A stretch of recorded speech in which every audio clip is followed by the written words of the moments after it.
நம்ம சேனல்லேருந்து தொடர்ந்தாப்பில் நீங்கள் வீடியோக்களை பார்க்க நினச்சிங்கன்னா இதுவரை நம்ம சேனலை சப்ஸ்கிரைப் பண்ணுங்க. சப்ஸ்கிரைப் பண்ணிங்க. கீழே பெல் சிம்பல் இருக்கும், அதையும் கிளிக் பண்ணிங்க. வாங்க வீடியோக்குள்ளே போகலாம். ஜெங்கிஸ்கான் என்ற மன்னன் செல்லப்பிராணியாக ஒரு பருந்தை வளர்த்து வந்தான். கொடுங்கோலனா அவன் அந்த பருந்திடம் மிகுதியான பாசம் வைத்திருந்தான். பருந்து அவன் மேல் உயிரியே வைத்திருந்தது. ஜெங்கிஸ்கான் எங்கே சென்றாலும் அந்த பருந்தியை அழைத்துச் செல்வான். மற்ற நாடுகள் மேல் தாக்குதல் நடத்தி அவற்றை தன் ஆட்சி கீழ் கொண்டு வருவதிலேயே தன் வாழ்நாளை கழித்து வந்தான். பருந்து அவனுடைய எல்லா நாடுகளுக்கும் பயணப்பட்டது. மன்னனின் பருந்து என்பதால் சுற்றி இருந்தவர்கள் பருந்தை மரியாதையுடன் பார்த்து கொண்டார்கள். அரண்மனையில் ராஜபோக வாழ்க்கை வாழ்ந்து கொண்டிருந்தது அந்த பருந்து. ஒரு நாள் ஜெங்கிஸ்கான் தன் நண்பருடன் வேட்டைக்கு புறப்பட்டான்.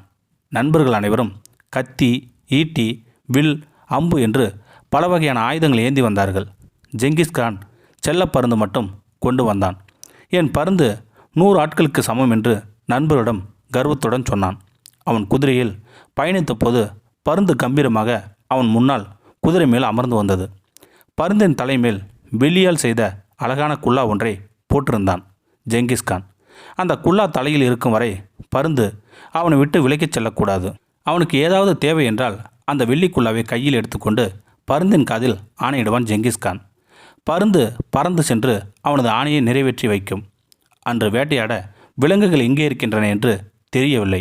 ஜெங்கிஸ்கான் தன் பருந்தின் தலையில் இருந்து வெள்ளிக்குழாவை கலட்டி அதன் காதில் ஏதோ சொன்னான். பருந்து பறந்து சென்று விலங்குகள் இருக்கும் இடத்தை காண்பித்தது. ஜெங்கிஸ்கானும் நண்பர்களும் களைப்பு வரும் வரை வேட்டையாடினார்கள்.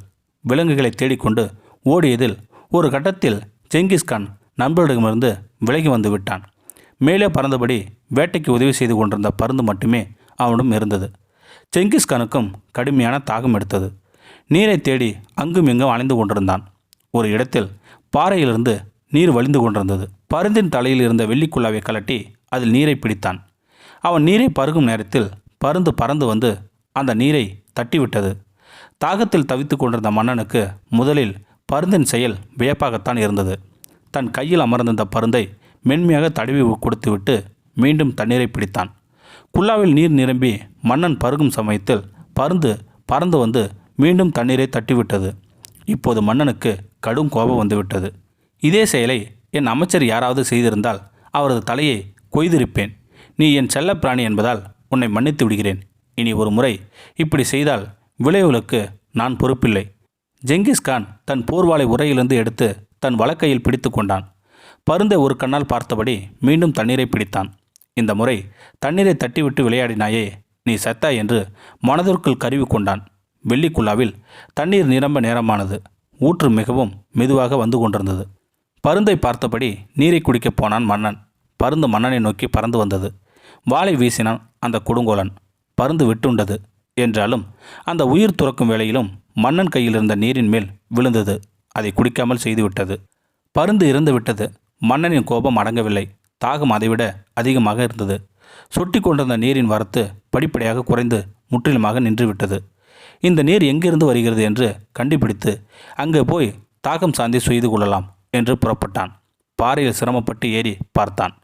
அங்கே ஒரு இடத்தில் நிறைய நீர் தேங்கி இருந்தது. அதிலிருந்துதான் நீர் கசித்து கொண்டிருந்தது என்பதை தெரிந்து கொண்டான் அவன். தேங்கியிருந்த அந்த நீரை கையில் அள்ளி அருந்தலாம் என்று நினைத்து கீழே குனிந்தான். அந்த நீர்த்தேக்கத்தில் கொடிய விஷமுள்ள கருநாகம் ஒன்று செத்து கிடந்தது. அந்த நீரிலேயே அது பல நாட்களாக கிடந்திருக்க வேண்டும். மன்னன் அந்த நீரை உண்டிருந்தால் உடனே செத்திருப்பான். அதனால்தான் பருந்து அவனை அந்த நீரை அருந்துவிடவில்லை.